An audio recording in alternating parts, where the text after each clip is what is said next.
संभाजीनगर के केंद्रीय मंत्री भागवत कराड़े ने बयान में दिया है कि उन्होंने कहा कि भारतीय जनता पार्टी का राष्ट्रीय तत्व, हिंदुत्व और विकास ये तीनों ही मुद्दे आज सामान्य नागरिकों को पूरी तरह से स्वीकार और भरोसेमंद लगते हैं। कराड़ के अनुसार देश में विकास की राजनीति मजबूत हो रही है और जनता अब वही नेतृत्व चाहती है जो राष्ट्रीय हित और प्रगति को प्राथमिकता दे। बिहार विधान सभेचे निकाल हाती येत आहेत, काउंटिंग चालू आहे। यामध्ये एनडीएला जवळजवळ 195च्या आसपास लीड मिळाली आहे। एकंदरीत निकाल लवकरच जाहीर होईल आणि एनडीए अत्यंत 2/3 पेक्षा जास्त मतांनी सरकार बनेल अशी आम्हाला आशा आहे। त्याबद्दल मी जनतेचे आभार व्यक्त करतो।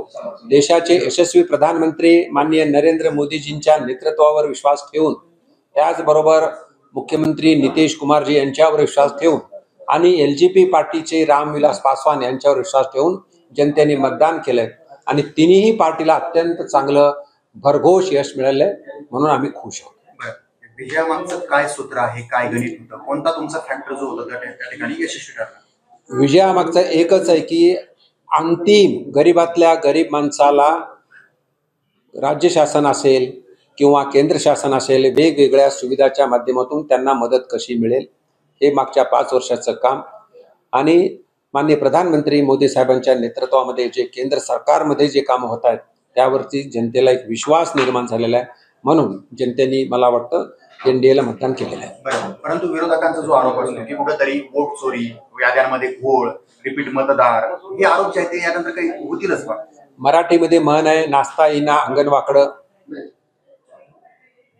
कोतवाल को चोर डाटे। जे चोरी करणारा चोरी करतो आणि कोतवाला तोच म्हणजे रक्षक करण्याला दाटतो, अशा प्रकार आहे।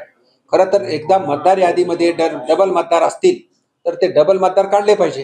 हे निवडणूक आयोगाची कारवाई आहे, त्याला सुद्धा काँग्रेसचा विरोध आहे, म्हणून त्यांचं काम काही नाहीये। काहीतरी निमित्त काढायचं, जनतेसमोर जायचं आणि जनतेला मूर्ख बनवण्याचा प्रयत्न करायचा। पण जनता अत्यंत हुशार आहे आणि काँग्रेसच्या कुठल्याही घोषणाला बळी न पडता जनतेने अत्यंत चांगला कौल दिला, म्हणून मी परत एकदा जनतेचे आभार व्यक्त करतो, अभिनंदन करतो।